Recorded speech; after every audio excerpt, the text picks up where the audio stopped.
전 세계를 재난 상황으로 이끈 중국은 미안하다는 일말의 죄책감을 갖고는 있을까요? 예상하셨겠지만 대답은 중국은 코로나 사태에 사과할 필요가 전혀 없다입니다. 중국의 최대 포털 사이트인 바이두에서 중국인이 전 세계에 사과를 해야 한다라는 문장으로 검색을 해봅니다. 문장이 자동 완성으로 저절로 완성이 되는데요. 사실 이때까지만 해도 저는 그래도 중국인들이 조금의 죄책감은 갖고 있구나 라는 생각을 했습니다. 하지만 중국인들의 답은 전 세계에 중국이 사과할 필요는 전혀 없다는 것인데요. 본 글에 나와 있는 내용을 번역하여 좀 더 자세히 읽어보겠습니다. 날마다 치솟는 전 세계의 확진자 수를 보니 마음이 아픕니다. 하지만 다른 나라에서 확진자들이 급격하게 치솟는 숫자를 보면서 문득 깨달았습니다. 중국은 바이러스 통제 상황에 있어서 가장 좋은 방법으로 해결했다는 것을 말입니다. 실제로 중국은 자국민들에게 코로나 성공 신화를 각인시켜주기 위해 매일 외신의 보도를 이용하고 있습니다. 중국은 세계를 위해 시간을 벌었습니다. 중국의 방역은 모든 국가가 다 해낼 수 있는 것은 아닙니다. 중국의 예방 및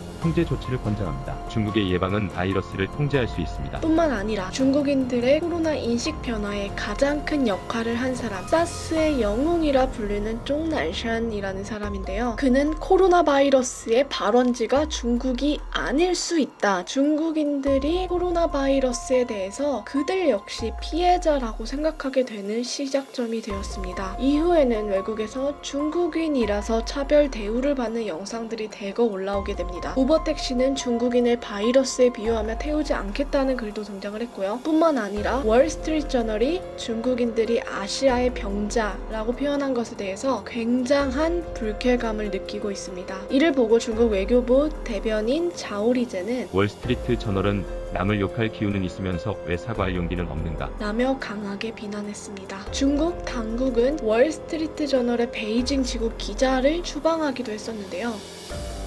중국 바이러스라고 절대 말하지 마세요. 제가 원하는 것은 중국이 성공한 방법을 다른 나라에서 배워서 온 세상이 극복하는 것입니다.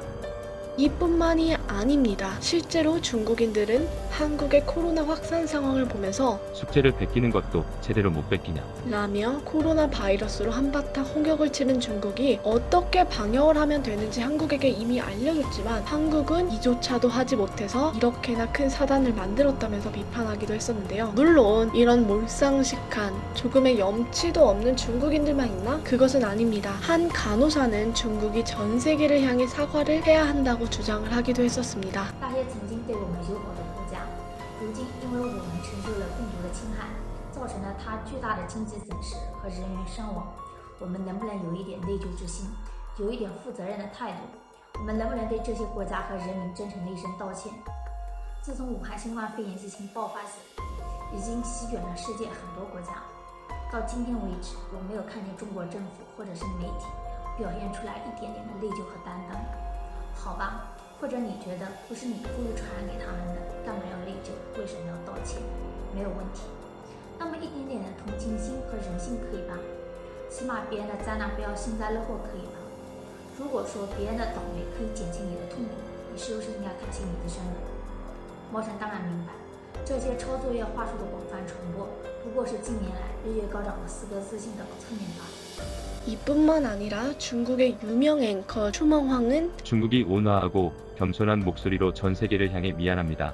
제가 폐를 끼쳤습니다 라고 말해야 하지 않나요? 라는 글을 올리기도 했었습니다. 물론 이 글은 수많은 중국 네티즌들의 비난을 받고 결국에는 삭제가 되었습니다. 반중국 행위에 도덕적 근거를 제공할 수 있다는 것이죠. 중국은 코로나 바이러스의 발원지가 중국이 아니라는 본격적인 물타기에 들어갔지만 얼마 전에 트럼프 대통령은 본인의 트윗 계정을 통해서 코로나 바이러스는 차이나 바이러스가 맞다라고 주장을 했었는데요. 중국이 코로나 바이러스에 대해서 전 세계에 사과를 하면 시진핑 주석의 권위는 와장창 떨어질 것이며 시황제로 만들려는 노력도 물거품으로 돌아갈 수 있겠죠. 뿐만 아니라 중국이 사과하게 되면 중국이 받게 될 반중국 정서가 일어날까 두려워하는 것으로 보입니다. 아추 앵커와 같은 인식이 중국에서 언제쯤 생겨날지, 언제쯤 중국인들이 이와 같은 시민의식을 갖게 될지는 모르겠네요. 본 영상은 여기서 마치겠습니다.